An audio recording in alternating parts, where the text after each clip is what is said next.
I've had the Pixel 9 Pro XL for 6 months, and now that the S25 Ultra has been out for about a month, I'm gonna put these two phones head to head and see which one comes out on top. First up is form factor and design. These two phones feel closer to each other in this category than I think they ever have. Both have flat side rails and rounded corners, the Pixel more so like an iPhone. One huge surprise with this category is weight. The Pixel is actually heavier. Now, that's not a huge difference, but this is the first time, maybe ever, and certainly since I've been tracking these two companies, that Samsung's flagship has actually weighed less than Google's. And unlike past years, in terms of build quality, I think both phones are pretty even. So who wins in this category? Well, normally I just give it to Samsung because this phone weighs less, but I can't do that for two reasons. One, I think the more rounded corners on the Pixel are slightly more comfortable. Two, while both phones have similarly sized screens, the Pixel just feels a bit smaller in your hand. I'd say it's a tie, but if you disagree, definitely let me know in the comments. Next, let's look at the displays. Samsung here is the clear winner. Not only is its screen better at reducing glare and reflections, it has a higher pulse width modulation refresh rate, and the display just looks better. Its colors are not only more saturated, but the display also has automatic adjustments to its white balance with adaptive color tone. And if you turn colors to vivid in settings, Samsung will let you further manually control the white balance. The last Pixel phone that had an auto-adjusting white balance was the Pixel 4 and 4 XL. Let's compare these two camera systems. When looking at the camera systems spec-wise, there are some noticeable differences, like the 200 megapixel sensor for the S25 Ultra's wide camera compared to the 50 megapixel Octa-PD wide sensor on the 9 Pro XL. Now, by just stating those two numbers, you're probably inclined to conclude, oh, Samsung's is better, 200 is bigger than 50. Well, that megapixel number does mean you'll be able to digitally crop in further when taking full-res shots. It doesn't necessarily mean that Samsung's phone takes overall better photos. Samsung's system does still include a 10x option in their camera software, but what that's doing is just cropping in on their 5x sensor, which produces a similar result to cropping in on the Pixel's 5x sensor. Overall, photo quality for both is very good, the main differences between them being how they process photos. On last year's S24 Ultra, I ran into a lot of problems with over-sharpening in photos and videos. So far, I haven't seen this issue with the S25 Ultra. Its photos tend to be warmer and more saturated than the Pixels, as we've seen in years past. The Pixels tend to be a bit darker, cooler, and slightly less saturated. They're the most in line with if I had a dedicated camera with me like my Sony a7 Mark III or Fujifilm X100 that I've reviewed. I think either camera system for photos is a fine choice. It's just going to come down to which look you like better. For videos, however, there is more of a difference. Overall, just straight out of camera, Samsung's footage at 60 frames per second 4K looks a bit more smooth and is less noisy. Also, in doing several comparison tests with falling snow, the Pixel's autofocus detection struggled with the 5X to focus in on the correct subject, something Samsung's system handled much better. And I've noticed this situation with the Pixel's 5X in other situations too. Also, notice the falling snow from Samsung's phone looks a bit less choppy than Google's. Google, for whatever reason, doesn't adjust the shutter speed to allow for a bit more motion blur, so it looks a bit choppy. So Samsung's system is the winner here, right? Like, it's not like Google has some super impressive video trick up its sleeve. Well, the Pixel 9 Pro has a feature called Video Boost. This feature captures a temporary, larger video file on your phone and uploads that file to Google's cloud servers, where it is processed through an entirely different imaging pipeline compared to the one found locally on Pixel devices. Once a video has been fully boosted, it'll be re-downloaded to the device and available in Google Photos. Boosted videos, in my experience, have better detail, less noise, better colors, and are generally some of the best looking videos I've ever taken with a smartphone. Even in my limited testing with the S25 Ultra's video capabilities, there are situations where Video Boost will just outperform it. Notice in this shot, you just get a bit more detail in the shadows of the old shed, while overall maintaining a good dynamic range and not making things look more noisy. Overall, if it wasn't for Video Boost, I'd probably give the edge to Samsung's camera system. However, because of it, I think it's a draw, and it's going to come down to which look you like the best in your photos and videos. And let me know if you think there's a clear winner in the comments. Next up, battery life. Now, both phones have relatively the same battery capacity, but in my experience with the Pixel, it's closer to 50% battery remaining by the time it goes on the charger, where the S25 Ultra is closer to 65% at the end of the day. This has been fairly consistent so far, and it's enough of a difference to where I'm comfortable giving Samsung the win here. I don't think the fact that I've had the Pixel for several months longer than I've had the S25 Ultra would lead to such a large difference in battery percentage that I've observed at the end of the day. Just note, depending on your apps and daily usage, your experience may vary. Generally, I have 1 to 2 hours of screen time on my phones per day and 2 to 3 hours of background activity for music and podcasts. Next up, performance. For everyday tasks like taking photos and videos, web browsing, listening to podcasts, etc., I haven't noticed a difference in performance between these two phones. The benchmark scores, however, do tell a different story.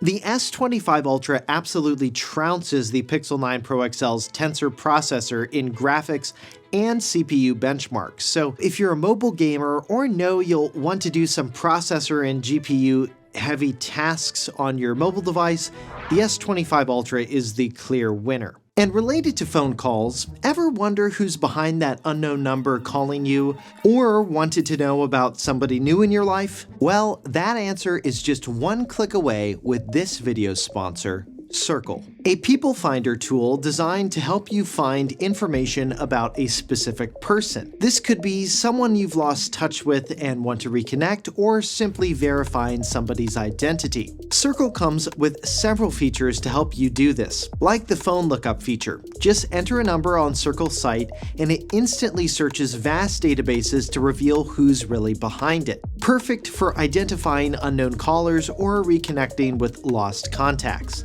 If you're looking for a new place to live, planning a vacation with your family, or just want to check if your neighborhood is safe, Searqle makes it easy.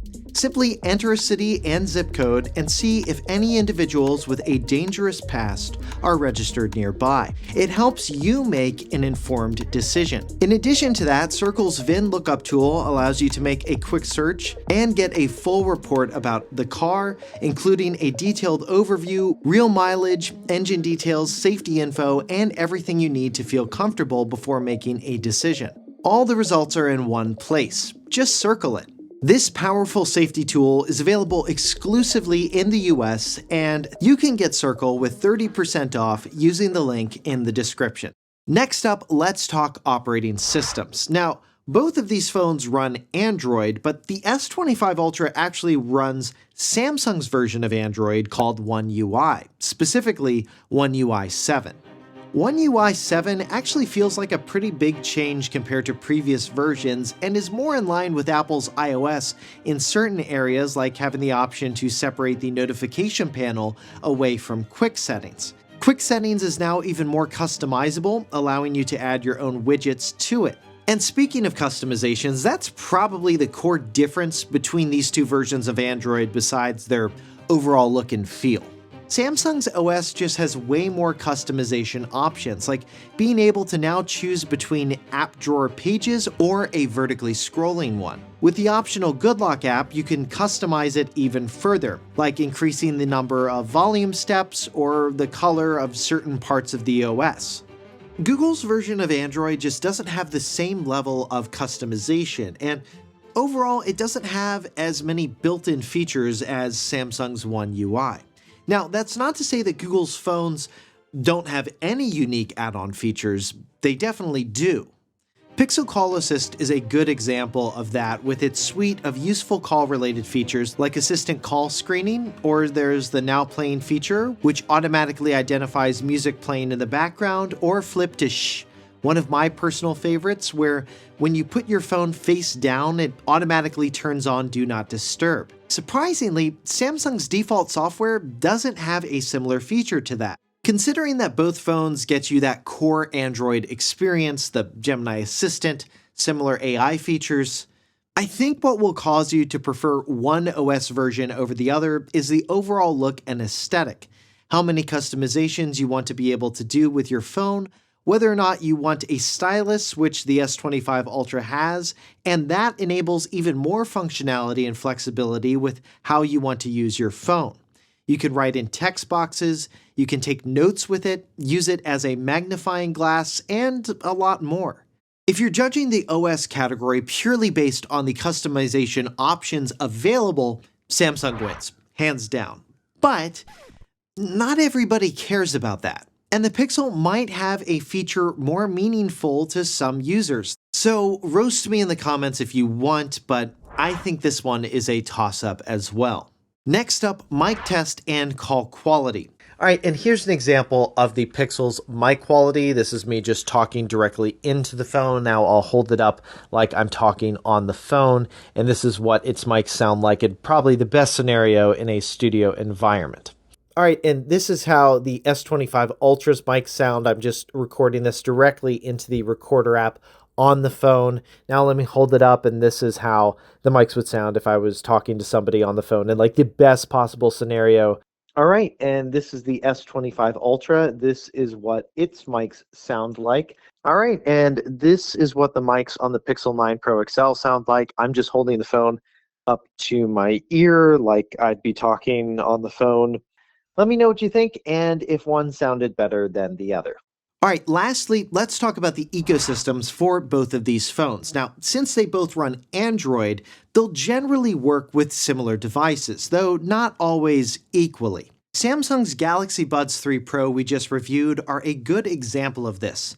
Their entire feature suite only works with Samsung devices, so features like their proprietary audio codec won't work when you use the Buds with a Pixel device. Google also has some features for their devices that don't work across all Android devices, like the Pixel Watch can automatically unlock your Pixel or Do Not Disturb and bedtime mode syncing between Pixel devices, or syncing notification dismissals between a Pixel tablet and a Pixel phone. So overall, the ecosystems around each phone from each company are somewhat similar when talking about there being smartwatches and wireless earbuds available. When you expand outside of that, Samsung has a leg up for Windows computers and Android tablets, as well as TVs and other appliances that may come with some broader beneficial features, like messaging across Galaxy devices, answering calls from your Galaxy tablet, having your Galaxy tablet be a second screen for your Galaxy PC,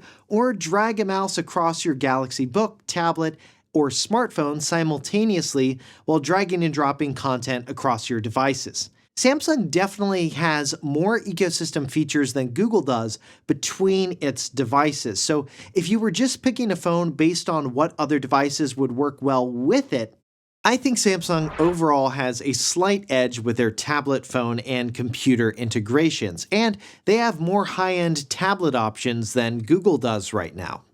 So, based on the form factor, performance, display quality, battery life, and other categories, the overall winner is the Samsung S25 Ultra.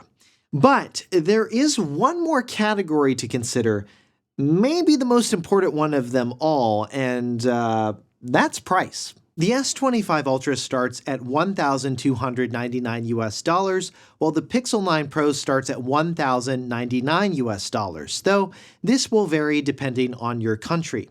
Would I pay $200 more for the S25 Ultra? Well, in general, yes, mainly because of that better display and the battery life that I've experienced so far, but what if the Pixel 9 Pro XL was on sale? And you can check out if that's currently the case in our blog post link below, which shows current prices and links to other retailers for comparison shopping. If the Pixel was $300 to $400 US less than the S25 Ultra, at that point, I don't think the categories where the S25 Ultra beats the Pixel outweigh the cost difference. I'd go with the Pixel. But depending on what parts of the phone experience you value, whether that's performance for mobile gaming, the camera system, display, this calculation could look different for you. So let me know which of these phones you think is the most interesting. Which one would you choose? And if you want to see more of my thoughts on the Pixel 9 Pro XL, you can click here to get to my full 6 months later review of it. And if you want to see my review of the S25 Ultra, make sure you're subscribed to the channel so you'll know when that comes out. For 6 months later, I'm Josh Tedder. Thanks for watching.